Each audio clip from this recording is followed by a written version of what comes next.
Today let's talk about user interface panels. But before I start, let me just show you where you can bind the keys to navigate your user interface. It's under Options and Controls. Then scroll all the way down and you should look for mode switches. And as you see, there's an action for opening and closing your galaxy map now. So all of you who wanted that feature now have it. And here we have a keys to access directly those panels. Left panel is navigation and target panel. And right side panel where are all information about ship and its systems. So here you can set any key to directly access those panels. But under interface mode, you can set any keys to navigate left and right panels. So remember those keys and change them as you want to. So up and down, left and right, select previous and next tab. If you have any head tracking device like Oculus or TrackIR, then you can access those side panels by looking left and right. I found it pretty uncomfortable, so I have to pause my TrackIR to access the panels. But even if you are using head tracking devices, you will need to set the keys to navigate through those panels, and you do that here. Let me just show you how uncomfortable for me is trying to access side panels with TrackIR. I really do not understand why they can't just give us an option to access those panels by keys or by looking at them if we have any head tracking devices. So if I use TrackIR, I don't have to pause each time I want to access my side panels. And I saw on forums many players have same issue with TrackIR and side panels. So let's start with left user interface panel and the first tab called navigation. And here you can see all information about your current location, destination, select any target that you can fly to, see the distance between you. Also here are galaxy and system maps, but I will not open them now because they are work in progress. And I think that they deserve their own episode. Each entry starts with an icon that will tell you the type of that particular object. So this is hyperspace object representing a circle inside circle. At the top of the list usually are stars. Here is a planet. This is station. They have icon like square inside square. These are planets. You can use system map to see more detailed info. Next tab is missions. Under missions you can see your active missions, see their details, abandoned mission. Also here are all fines if you have any, bounty vouchers, combat bonds. So basically if you have any pending mission or payment, and no matter if that's fine or if that's bounty voucher for killing wanted ships or combat bonds for killing targets in conflict and war zones, you can find all here. Next tab is contacts. And all contacts you see here are everything that your sensors are picking up on the scanners and radar. This is Sidewinder and his rank is deadly, but as I did not perform a basic scan, I don't see more information. Basic scan is performed automatically by keeping target in your field of view. He's wanted.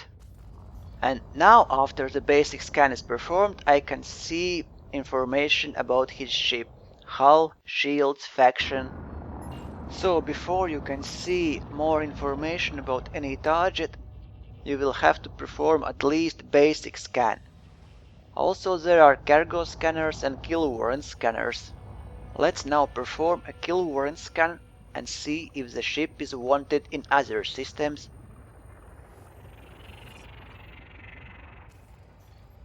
As you see, he is wanted and has a bounty of 500 credits.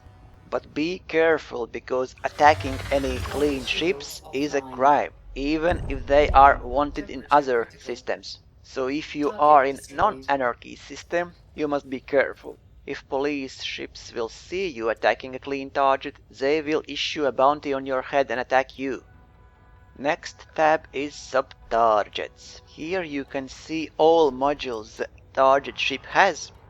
After you perform the basic scan, you can select any of those modules and target them. I have targeted power plant to see how it works. But you can target any module you want to. Shields, cargo hatch, whatever. And the last tab on the left is Cargo. Here you can see all that the target ship has in its cargo hold after you perform a cargo scan. It's performed same as kill warrant scan, and you must buy scanner before you can perform that scan. Now let's open right user interface panel and start with status. Here you can see your commander's name, bank balance, rank, kills, and bounty. Next tab is modules. Here you can see all modules that you have installed on your ship.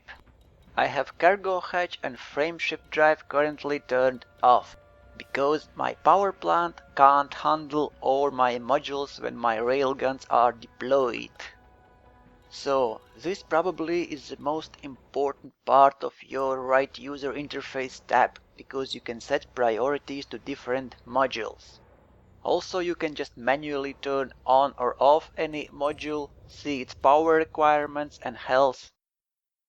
They have changed how priorities work. So now the highest priority is number 1, and it will be shut down last. So priority 2 modules will be shut down before priority 1 modules. So if you do not have enough power from your power plant, you should set your priorities right.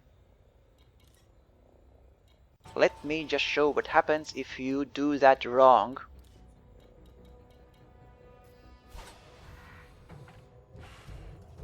As you see, all my modules failed. I do not have shields, my life support is offline, and I can't even use my thrusters. And all because my modules required more than 100% of power. Let me just retract my hardpoints, and all systems are back online. So it's very important to understand how priorities work and when you have to use it. As you saw earlier, I used my railguns with great effect and had no problems. But that was because I have turned off my cargo hatch and frameshift drive by setting their priorities lower than 1. Let me just show again. So priority 1 is the highest. You choose anything that you do not need at same time with your weapons and set their priority lower than 1, 2 or 3. I usually use 3. As usually I set priority 2 to my kill warrant scanner, and if there's enough power I would like to use it.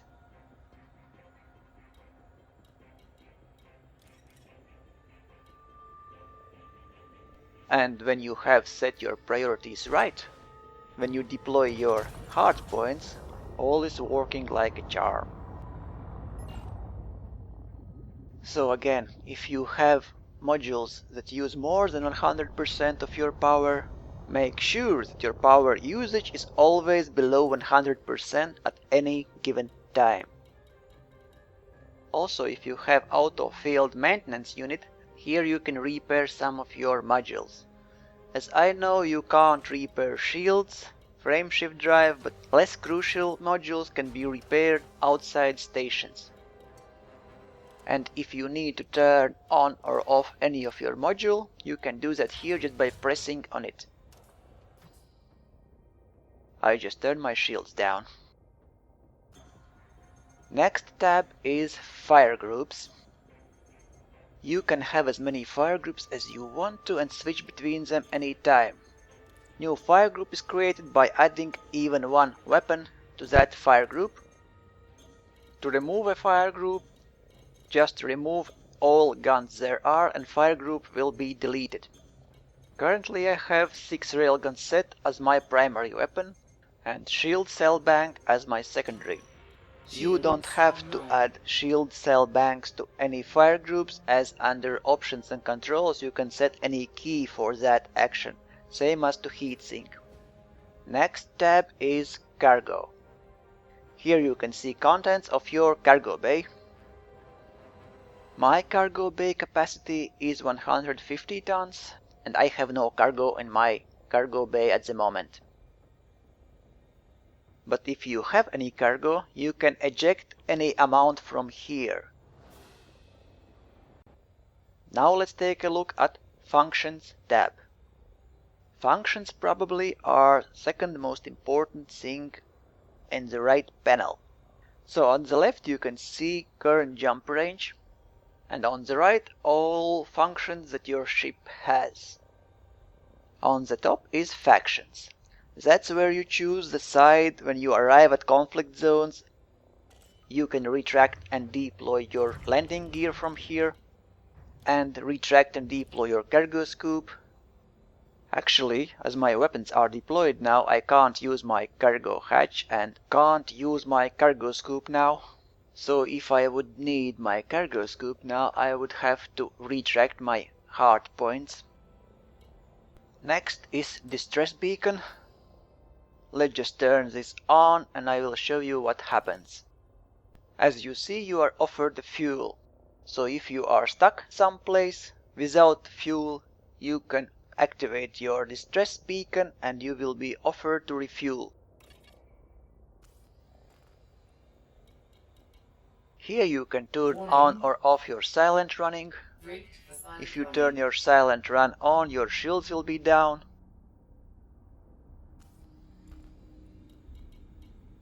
Let's turn shields back on.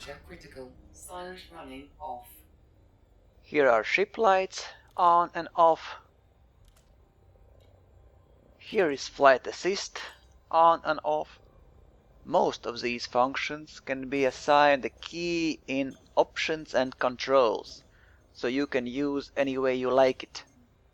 Rotational correction is used to compensate rotation inside the stations, so it helps a lot when you are docking. So if you want to have some challenges during docking in the stations, turn it off, but before you enter the station. When pre-flight check is turned on, then each time you are undocking from the station you will be asked to input many commands before you get clearance to leave the station. Here you can set your turret weapon mode, report detected crimes. Here you can turn on or off report detected crimes against you. Here you can change your interface brightness.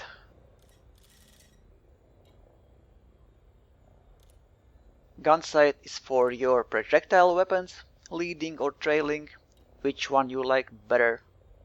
Sensor scale type.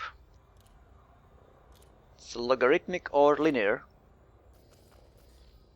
The radar is logarithmic by default, so distance at the edge of the radar represents further than the same distance at the center.